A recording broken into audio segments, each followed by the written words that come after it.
तर्जुमान खैबर पख्तूनख्वा हुकूमत बैरिस्टर मोहम्मद अली सैफ ने कहा कि सवाबी जलसा हुकूमत के खिलाफ अवामी रेफरेंडम साबित हुआ। बैरिस्टर सैफ ने बयान में कहा कि अवाम के समंदर ने जलसे में शिरकत करके मैंडेट चोरी पर मुहर तस्दीक सुबत कर दी।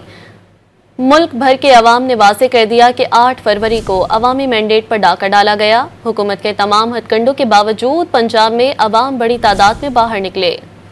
तर्जुमान खैबर पख्तूनख्वा हुकूमत बैरिस्टर मोहम्मद अली सैफ ने कहा कि सवाबी जलसा हुकूमत के खिलाफ अवामी रेफरेंडम साबित हुआ।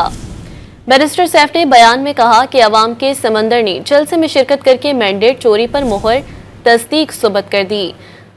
मुल्क भर के अवाम ने वाज़ेह कर दिया कि 8 फरवरी को अवामी मैंडेट पर डाका डाला गया। हुकूमत के तमाम हथकंडों के बावजूद पंजाब में अवाम बड़ी तादाद में बाहर निकले।